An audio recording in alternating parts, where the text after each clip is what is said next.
दोस्तों, ये कहानी है एक बहुत ही बड़े बिजनेसमैन की और उसके बेटे की।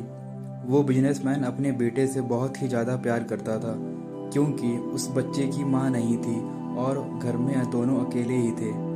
वो अपने बच्चे की हर ख्वाहिश को पूरा करता था और वो बिजनेसमैन चाहता था कि वो अपने बेटे को दुनिया की हर खुशी दे। उसकी ग्रेजुएशन का दिन नज़दीक आने वाला था, क्योंकि अब उसकी पढ़ाई पूरी होने वाली थी और वो चाहता था कि उसके पापा उसे एक स्पोर्ट्स कार गिफ्ट करें। वो स्पोर्ट्स कार के शोरूम में भी गया और उसने तय भी किया कि उसे कौन सी स्पोर्ट्स कार। फिर उसके बाद वो रोज़ अपने पापा को इनडायरेक्टली ये सब कहता रहता था कि ये कार मार्केट में नहीं आई है पापा, मेरे दोस्त के पापा उसको स्पोर्ट्स कार गिफ्ट करने वाले हैं, फलाने शोरूम में अच्छी अच्छी गाड़ियाँ मिलती हैं वगैरह वगैरह। ऐसे अपने पापा को हर दिन हिंट देता रहता था, लेकिन उसके पापा एक स्माइल के साथ बात को घुमा दिया करते थे। दोस्तों, आखिरकार वो दिन आ ही गया जिसका उस लड़के को बेसब्री से इंतज़ार था। इतने दिनों में उस लड़के ने अपनी पूरी कोशिश कर ली थी कि वो अपने पापा को समझा पाए कि मुझे अपने गिफ्ट में एक स्पोर्ट्स कार चाहिए। उसके बाद उस दिन वो लड़का खुश होकर घर पर गया। घर पर उसके पापा एक बॉक्स लेकर खड़े हुए थे जिसको पूरा सजाया हुआ था। लड़का अब समझ गया था कि आज मेरे पापा मुझे वो स्पोर्ट्स कार गिफ्ट करने वाले हैं। मेरे पापा दुनिया के सबसे बेस्ट पापा हैं। उसके बाद उसने उस बॉक्स को जल्दी से खोला। उसे लगा कि उसके अंदर कार की चाबी वगैरह होगी, लेकिन उसने देखा कि उसके अंदर चाबी नहीं बल्कि एक किताब है। कुछ सेकंड के लिए वह अपने पापा को देखता रहा और उसके पापा तो स्माइल कर रहे थे। उसके बाद उसके पापा ने अपने बेटे को गले लगाकर कहा, कॉन्ग्रेचुलेशन बेटा।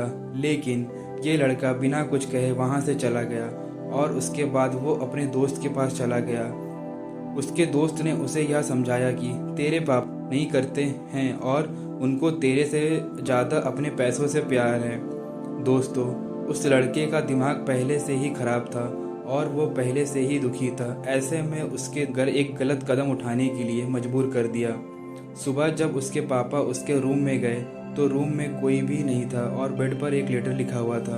उसमें यह लिखा हुआ था कि पापा, मुझे लगा था कि आप मुझसे बहुत प्यार करते हैं, लेकिन मैं गलत था और आज मुझे मेरी माँ की याद आ रही है।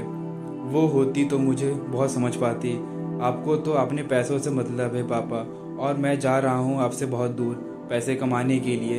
एक दिन मैं आपसे ज़्यादा पैसे कमा कर दिखाऊँगा और यह साबित करके दिखाऊँगा कि मेरे सपनों को पूरा करने के लिए मुझे आपके एहसानों की ज़रूरत नहीं है। उसके बाद उस बिजनेसमैन ने अपने बेटे को ढूंढने की बहुत कोशिश की, लेकिन उसका कोई पता नहीं चला।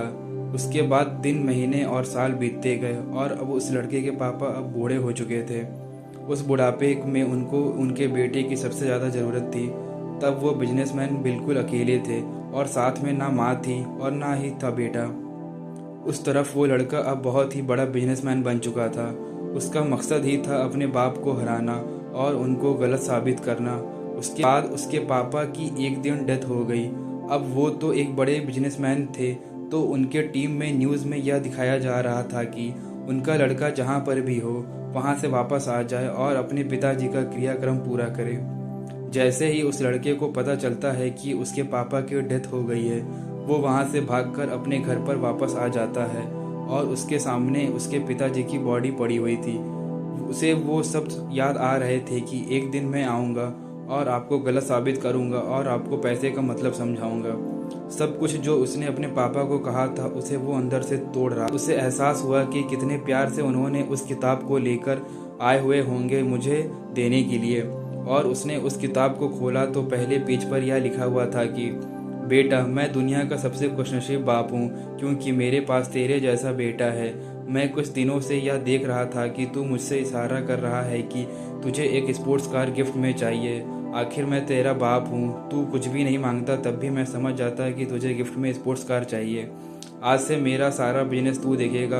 मैं मेरी सारी दौलत तेरे नाम कर रहा हूँ क्योंकि मेरा दौलत तो तू ही। एक हमारे नए बॉस के लिए कुछ नई गिफ्ट है। और उसने जैसे ही पन्ना घुमाया तो बुक के होल में एक स्पोर्ट्स कार की चाबी रखी हुई थी। उसके बाद उस लड़के की आंखों से आंसू बहने लगे और उसने आप को कोसता रहा कि क्यों मैं इतनी बड़ी गलती कर बैठा। आप कभी हम लाइफ के अंदर इंसानों की परिस्थितियों को बिना जाने ही समझे जज कर लेते हैं और जल्दबाजी में ही अपना फैसला सुना देते हैं, और जब तक हकीकत हम तक पहुंचती है तब तक बहुत देर हो चुकी होती है। उसके बाद चाहकर भी हम उस गलती को सुधार नहीं सकते हैं। इसलिए हमें हर एक की परिस्थितियों को समझकर काम करना चाहिए। धन्यवाद।